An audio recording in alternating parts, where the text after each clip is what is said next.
Welcome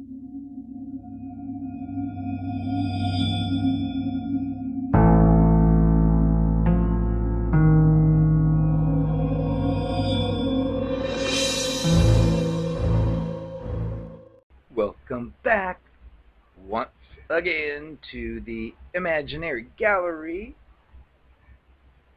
Narcissist trash talk.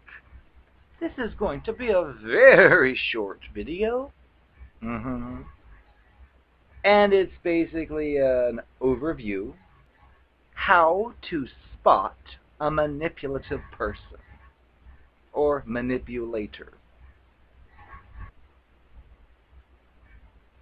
The goal here is to just watch out, look out for these particular tidbits which I have collected in my wonderful experience that goes back from, I'd say, grade school through high school, through college, and beyond into the workforce.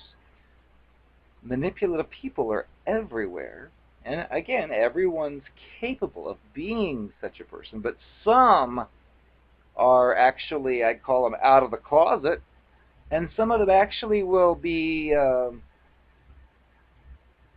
hiding themselves out in plain sight by the things they say, because many times extremely manipulative people will basically tell on themselves, and they a lot of times will use a technique of saying something that indicates they're a very manipulative person, and if their intended target or targets backs away or says, "Oh, I don't like that, I didn't like how you said that," they always can run to their, "Oh, I was just kidding, you bought that?" Which, of course, is not the case, but it's a way they save face and hopefully pull you in further and think, "Wow, I've got a feisty one here. Well, I was kidding." And then they try the whatever to pull you in. But I just figured I'd share a few phrases you can look out for and or behaviors you can watch out for, just to clue you in that you may be in the presence of a cluster B manipulator.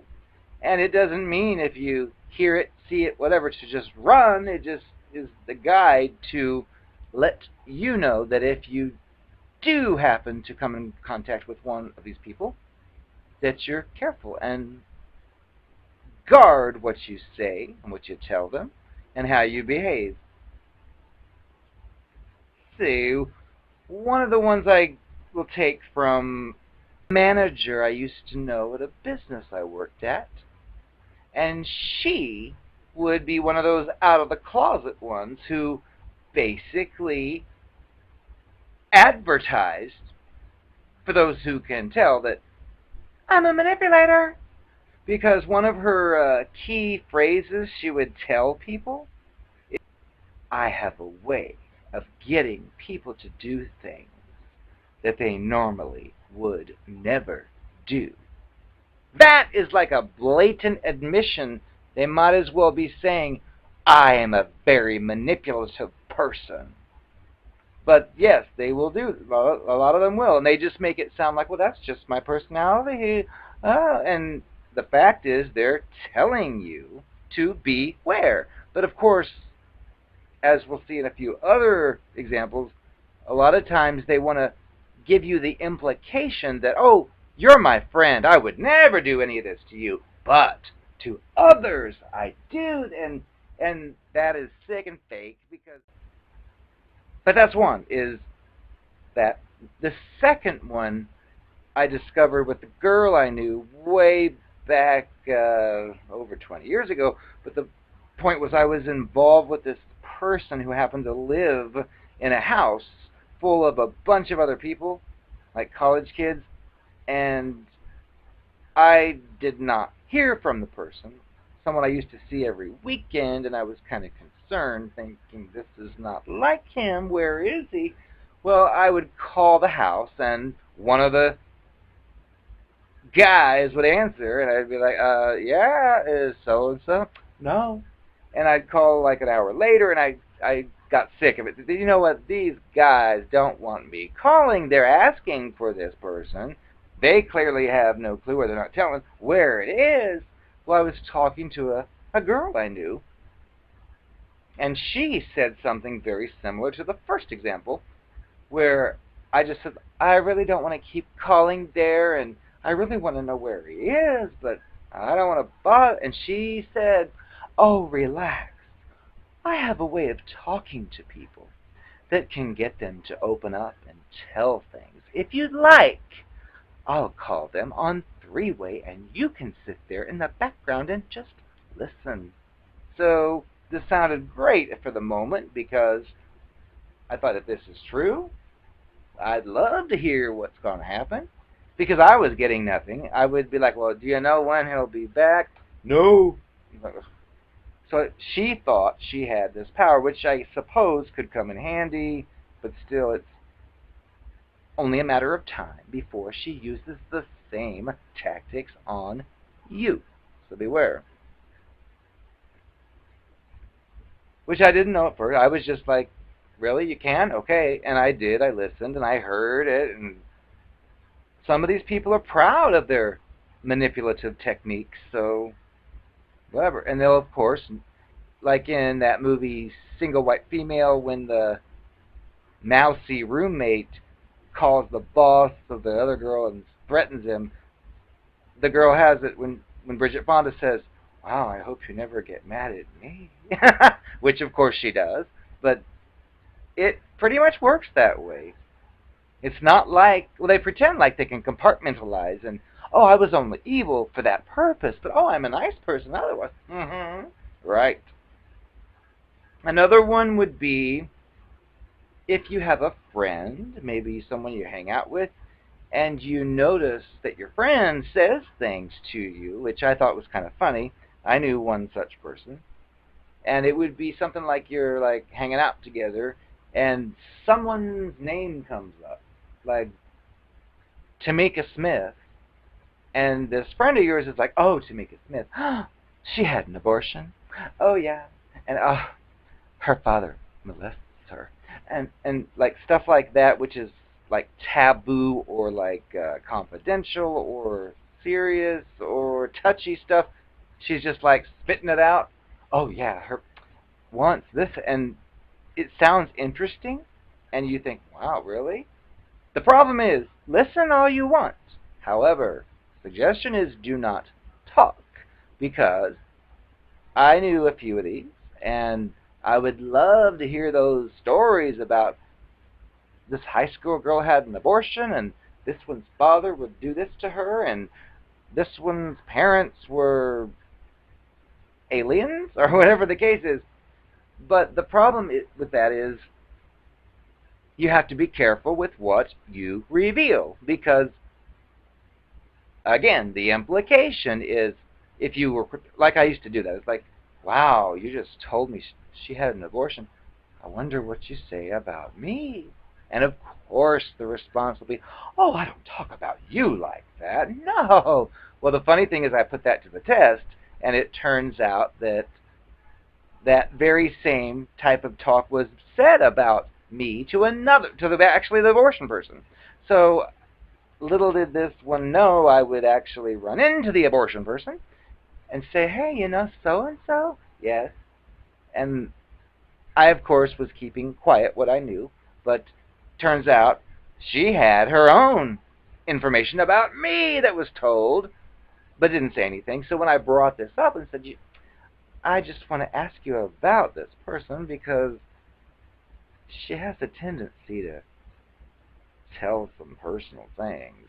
And eventually, after the conversation went on, it turns out that there were secrets about me. Even though, remember, when I was face to face with this, like, wow, what do you say about me? And the answer was, oh, I don't do that. Oh, no, you're my friend. Lies. And you can bet that, well, actually, it was confirmed, the very same treatment was given to the other person who had the abortion. So you just have to be careful. And remember, just like with all the other cluster bees, like when I said that I wonder what you say about me, and they said they don't, it does not do any good to challenge them on this. Oh, yes, you do say things. I know you must. if you didn't hear it, you will be told you are paranoid and need to knock it off. So watch out. Now, of course, you could also be dealing with an attention-seeking person who is just making up things to get attention. But I've learned over the years that if you're with somebody who spills private information, you're probably better off keeping your own private information to yourself. Now, of course, this doesn't stop them from creating private fake information, but in this type of case, it wouldn't really matter, because if it's not real, well, who cares? But the point is, if it is real, you don't want that stuff spread around.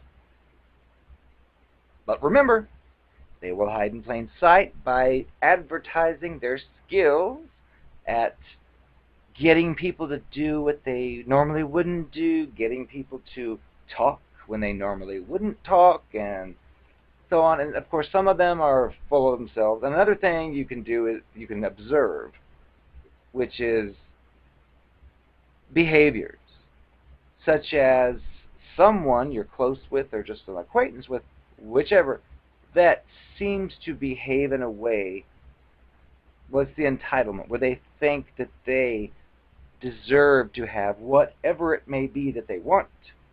And some people like this are so sickening after a while, it won't be just a matter of you observing John in 10 different occasions where he manipulated and lied and orchestrated things to make sure he got some desired prize.